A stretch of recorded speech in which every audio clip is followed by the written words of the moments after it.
je ne vais pas dire une conférence, mais notre échange, notre discussion ce soir sur l'architecture religieuse au XVIIe-XVIIIe siècle, je ne vous présente pas du tout un bâtiment religieux, je vous présente en fait cette peinture. On va commencer en fait par ce tableau, parce qu'effectivement, la première chose aussi qui est quand même surprenante, quand on aborde le XVIIIe siècle, c'est quand même le siècle des Lumières, c'est Diderot, c'est l'encyclopédie, c'est un siècle en fait où la vie moderne commence à se développer, c'est-à-dire aussi l'homme libre, l'homme moderne, l'homme libre en fait qui commence à apparaître. Donc on lutte contre l'obscurantisme et on lutte évidemment contre la pensée religieuse. Donc quand on aborde le XVIIIe, en architecture, on aurait davantage tendance à penser au palais, au château, qu'à l'architecture religieuse. Et effectivement, en fait, on le sait moins, mais le XVIIe, le fin XVIIe, après la guerre de 30 ans en Lorraine, et pendant tout le XVIIIe, on assiste à un phénomène de reconstruction ou d'embellissement de la plupart en fait, des édifices religieux, que ce soit à la fois les cathédrales, mais aussi les abbatiales, on s'intéressera aux abbayes, ou encore on posera la question aussi des paroisses. Voilà, beaucoup de paroisses ont été ravagées par la guerre de 30 ans, et effectivement, qu'est-ce qu'il en est au XVIIe, à la fin XVIIe et au XVIIIe siècle. Et le point de départ, maintenant pour comprendre un peu cette histoire, le point de départ de l'âge d'or de la Lorraine, c'est évidemment en fait cette fameuse bataille de Nancy qui a lieu en 1477 et qui oppose le duc de Lorraine, René II, au duc de Bourgogne, Charles le Téméraire. Charles le Téméraire n'en a jamais assez, son vieux rêve c'est de recréer cette vieille Lotharingie, et évidemment il va y avoir une première bataille qui va avoir lieu en 1475 et qui va opposer donc Charles le Téméraire à René II, et Charles le Téméraire est victorieux. René II est condamné à l'exil, il quitte le duché de Lorraine, mais il revient 2 ans plus tard avec une armée beaucoup plus importante. Les Suisses sont venus nous aider en fait dans cette bataille, et évidemment se passe le 5 janvier cette bataille de Nancy. C'est un drame parce que l'armée de Charles le Téméraire n'est pas prête, l'hiver était extrêmement froid, et c'est un massacre aussi, et évidemment il se passe un drame au cours de la bataille, c'est la mort de Charles le Téméraire. Et donc à partir de là, le duché de Lorraine va devenir un duché extrêmement en fait, puissant. Et donc pour rappeler cette bataille de 1477, je vous présente en fait ce tableau d'Eugène Delacroix, donc la bataille de Nancy. Ce qui est intéressant, c'est que dans notre période d'études, on va plutôt nous s'intéresser à la Lorraine, justement après la guerre de 30 ans. Elle s'achève en 1661 en Lorraine, jusqu'à la Révolution française, jusqu'en 1789. Donc on sera vraiment dans cette période d'études, de la fin du XVIIe jusqu'à la fin du XVIIIe siècle.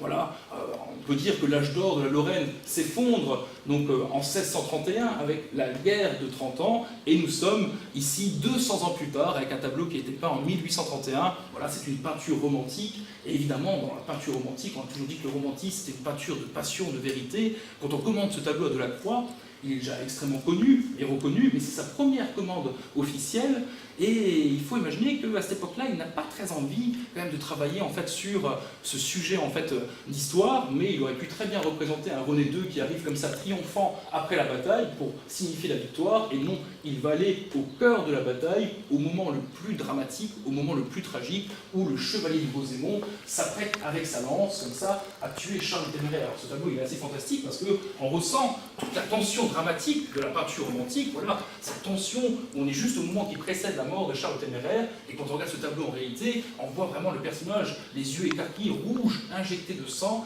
l'instant d'après, il va mourir.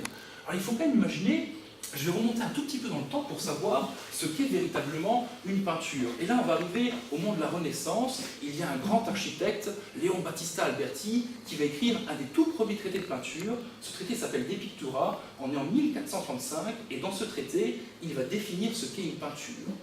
Imaginez-vous maintenant que vous êtes peintre à Florence en 1435, face à votre toile blanche. Alberti lui dit « On crée l'espace à partir de rien, comme un désert. On engendre l'homme comme un fantôme, il silhouette plus comme une partie de l'espace. On le colore, on l'habille, on lui fait enfin vivre une histoire, c'est-à-dire exécuter des actions avec d'autres hommes. » Je vous répète cette phrase. On crée l'espace à partir de rien, comme un désert.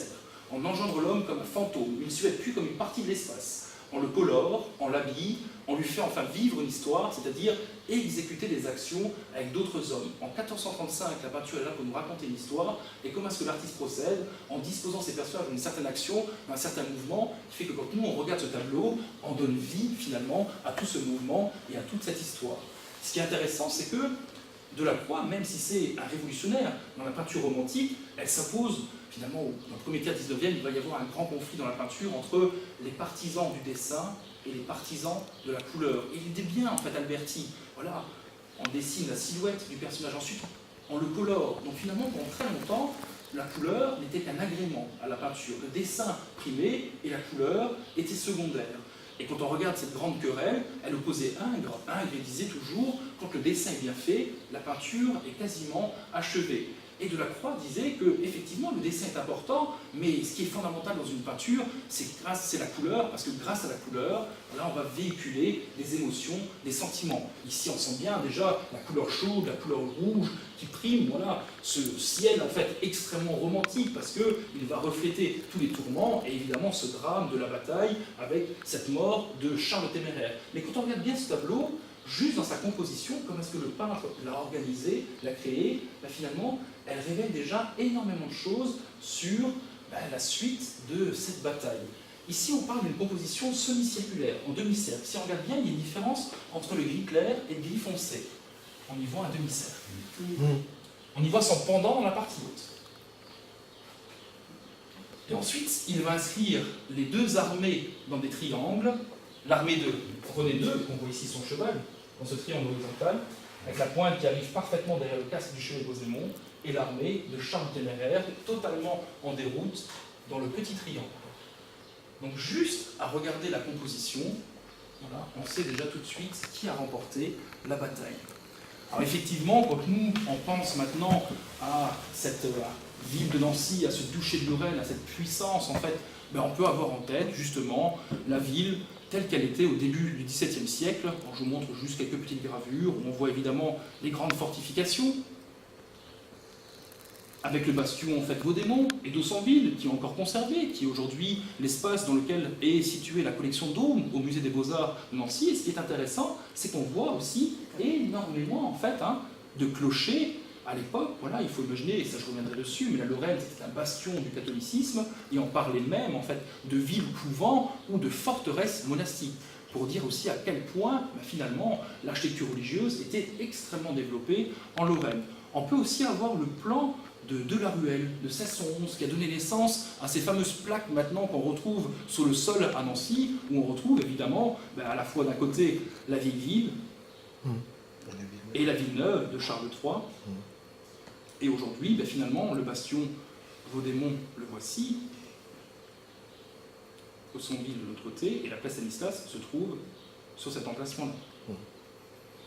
Mais une chose est sûre, l'architecture, en tout cas l'architecture religieuse et son histoire, elle est évidemment totalement liée au contexte économique, social, mais aussi à la démographie de la région. Et la Lorraine, au début du XVIIe, ça reste quand même un État qui est quand même assez complexe, qui est divisé en 5 entités. Il y a les 3 évêchés, Metz, Toul et Verdun, et évidemment en fait 2 duchés, le duché de Lorraine et le duché du Bar. Je vais juste vous montrer aussi un peu à quoi ressemblait justement une carte du duché de la Lorraine sous la période 1618-1648, c'est la période de la guerre de 30 ans, sauf qu'en France, elle va, ça c'est la période générale, alors qu'en Lorraine, elle va commencer en 1631, donc comme je le disais, et elle s'achèvera donc en 1661. Donc effectivement, le XVIIe, c'est ce siècle où on imagine le duché de Lorraine comme un duché extrêmement puissant, mais c'est effectivement en fait ce siècle de guerre en fait des religions, comme on le disait tout à l'heure. Après les attaques de Luther contre la papauté, va naître le protestantisme.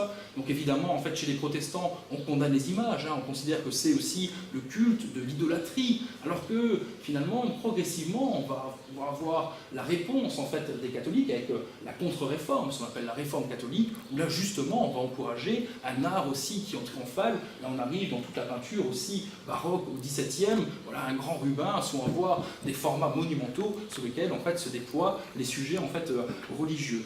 Donc on est quand même aussi dans un temps où le Concile de Trente va réaffirmer en fait les principes fondamentaux du catholicisme. Et, voilà, et là vous avez tous en tête les massacres de la Saint-Barthélemy pour voilà, justement expliquer un peu cette situation en fait de conflit. Donc effectivement cette guerre de 30 ans, 1618-1648, elle oppose des princes allemands qui sont protestants et qui vont justement, sont soutenus par le roi de France, par Louis XIII, et qui vont justement s'élever contre l'empereur allemand. Et tout se passe bien pour la Lorraine jusqu'à ce que Charles IV prenne parti de l'empereur allemand, et effectivement, Louis XIII, conseillé par Richelieu, il va justement investir, envahir la Lorraine. Alors j'ai trouvé une carte assez ancienne qui nous montre justement un tout petit peu, alors c'est les frontières militaires au XVIIIe siècle, pour voir aussi à quel point